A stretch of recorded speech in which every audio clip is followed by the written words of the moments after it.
안녕하세요. 너무 오랜만에 인사드리는 수유평화 뉴스입니다. 제가 여러분들을 못 뵌 사이에 직책이 바뀌었어요. 예전에는 사무국장이었는데요. 지금은 정책실장이 되었습니다. 윤석열의 계엄으로 그간 광장에서 여러분들과 함께 매일같이 투쟁하느라 영상을 만들지 못했는데요. 이제 부지런히 고민하고 영상도 만들어서 자주 여러분들을 찾아뵙도록 하겠습니다. 제가 여러분과의 약속을 꼭 지킬 수 있도록 응원 많이 해주세요. 오늘은 윤석열의 파면 이후 4월에 쏟아졌던 한미연합훈련에 대해서 살펴보도록 하겠습니다. 여러분, 이건 뭔가 있는 것이 아닐까 걱정과 의심을 할 정도로 정말로 굉장히 많은 군사훈련을 진행하고 있습니다. 먼저 4월 15일 미국의 비원비 전력 폭격기가 미국에서 한반도 상공으로 날아와서 한국의 F-35A, F-16과 함께 연합공중훈련을 실시했습니다. 이 비원비는 이후에 일본 미사와 기지에 순환 배치되었죠. 비원비 전략 폭격기는 핵무기 탑재가 가능하고 최대 57톤의 무기를 싣고 12,000km를 비행할 수 있는 장거리 폭격기입니다. 비원비는 지난 1월 15일 한미일 3국 연합공중훈련을 한다고 한반도 인근 공해 상공에 전개됐고 지난 2월 20일에도 한반도에 전개된 바 있습니다. 폭격기 전개 자체가 북한에 큰 위협이 되고 있고 북이 이에 대응이라도 하게 된다면 한반도 긴장은 높아지게 될 것입니다. 즉 미국의 전략 폭격기 한반도 전개가 북한에만 위협이 되고 있는 것이 아니라 한반도 땅에 살고 있는 우리 모두에게 전쟁 위협이 된다는 것이죠. 4월 17일부터 5월 2일까지는 한미연합공중훈련인 프리덤 플래그가 실시되었습니다. 이번 훈련에는 한국의 F-35A와 미국의 F-35B가 적기 역할을 하고 미 공군의 MQ-1, MQ-9이 투입되었습니다. 제가 이 훈련에 크게 주목하는 것은 세 가지인데요. 하나는 훈련 장소가 광주 공군기지라는 것입니다. 광주는 한반도 남서쪽에 위치해 있고 중국 동부 해안과 가까운 곳입니다. 중국을 겨냥한 공군력 전개나 연합작전의 전초 기지로 활용될 수 있다는 점에서 전략적이죠. 예전에 한미연합 군사훈련은 주로 북한에 대한 대응 성격이 강했지만 최근엔 훈련 내용에 장거리 타격, 대공전, 정밀 유도 무기 훈련 등 대국 간 전력 충돌을 염두에 둔 요소가 증가하고 있습니다. 한미훈련이 중국을 견제하려는 미국의 전략하에 진행되고 있다는 것이죠. 두 번째는 적기가 F-35A와 F-35B라는 것입니다. F-35B 라이트닝 2는 미 애리조나주 유마 해병대 기지에서 파견돼서 왔습니다.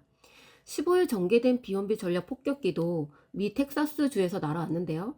한미훈련에 미 본토에서 날아온 전력 참가가 부쩍 잦습니다. F-35A와 F-35는 스텔스 전투기인데요. 북한에는 아직까지 스텔스 전투기가 없죠. 중국에는 있습니다. J-20이라는 스텔스 전투기가 있고요. 공시는 하고 있진 않지만 이 훈련이 중국 전투기를 적기로 상정하고 군사훈련을 했다라는 겁니다. 세 번째 주목할 만한 점은 동원된 무인기 MQ-1, MQ-9이 미국 것이라는 것입니다. 미 공군은 군산 공군 기지에 MQ-9이 착륙하는 사진을 공개했는데요. 현재 주한미군 기지에는 MQ-9이 배치되어 있지 않습니다. 즉 한반도 밖에서 날아왔다는 것이죠. MQ-9은 고고도 정찰뿐 아니라 정밀 타격도 가능한데요. 한반도 인근에는 일본 오키나와 가데나 공군기지에 MQ-9이 배치되어 있고 괌에도 있습니다. 그렇다면 이 무인기는 어디에서 조종할까요? 통상적으로 MQ-9은 미 본토에 있는 조종사들이 위성 통신 링크를 통해 원격 조종합니다. 일본 내 미군 기지에서도 MQ-9을 운용할 수 있는 통제센터 및 인프라가 있다고 알려졌습니다. 즉, 미 본토나 일본에서 날아왔고 미 본토나 일본에서 조종을 했다는 것입니다. 한미연합군사훈련이라고 해서 이렇게 한반도에 국한된 전력만 참가하는 것이 아니라는 거죠. MQ-1 그레이스 이글은 미 육군 소속의 중고도 장거리 공격형 무인기고요. 현장의 지상 통제소에서 통제하기 때문에 캠프 험프리스 또는 군산기지에서 임시 조종센터를 설치했을 가능성이 있습니다. 이번 프리덤 플래그 훈련은 중국을 겨냥한 군사훈련이었다라는 것이 아주 명백해지고 있는 거죠. 미 본토에서도 전력이 상당히 투입되어서 군사훈련이 진행되었습니다. 한미일 간의 핵전쟁 연습도 실시되었습니다.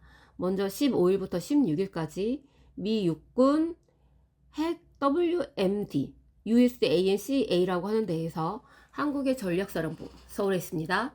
에서 한국군과 주한미군이 핵무기 공격 교육훈련을 진행했습니다. 이후 21일부터 25일까지는 한미 재래식 통합 도상 연습인 아이언메이스 25-1을 실시했는데요. 작년 8월에 이어서 두 번째로 진행한 것입니다. 미 핵 작전에 대한 한국의 재래식 지원을 공동으로 기획하는 훈련이었습니다. 미국은 작년 3월 중국의 핵 전력 확대에 초점을 맞춰서 새로운 핵 운용 지침에 서명했는데요. 아이언 메이스는 미국의 새로운 핵 전략을 한반도에 적용하는 대표적인 실전 훈련이라고 할 수 있습니다. 한미일도 북한 핵미사일 위협 대비 도상 연습을 지난 4월 22일과 23일 실시했습니다. 2020년 이후 5년 만에 실시되는 훈련으로 2024년 6월 샹그릴라 대화에서 한미일 국방장관이 합의해서 한미일이 미사일 정보 공유 체계가 가동된 이후 처음으로 하는 훈련입니다. 도상 연습은 실제 무기 동원 없이 전략 능력만 집중 검증하는 훈련입니다. 지금 한국은 대통령이 파면되어 대선을 앞두고 있고 국방장관은 군사재판을 받고 있습니다. 미국은 트럼프가 중국에 대한 군사적 경제적 압박을 파상 공세로 밀어붙이고 있습니다. 우리가 원하지 않아도 미국의 전쟁에 휘말려 들어갈 수 있는 가능성이 매우 높아지고 있죠. 지난 4월 11일 제이비어 브런슨 주한미군 사령관이 주한미군은 동해에서 러시아, 서해에서 중국을 견제하고 북한에 대한 억지력을 제공한다면서 한미 상호 방위 조약은 특정 적을 명시하지 않고 적이 등장하면 주한미군은 한국과 함께 어떤 임무도 완수할 준비가 되어 있다고 말했습니다. 한국이 주한미군 따라서 대중 테러 전쟁에도 참여할 수 있음을 밝힌 것이죠. 한국의 동북아 일대에서 미국이 일으키는 전쟁에 쉽게 휘말려갈 가능성이 제도적으로 만들어지고 있습니다. 평화의 목소리를 내는 것이 정말 절실한 때입니다. 오늘은 여기까지예요, 여러분. 다음에 또 만날게요. 안녕.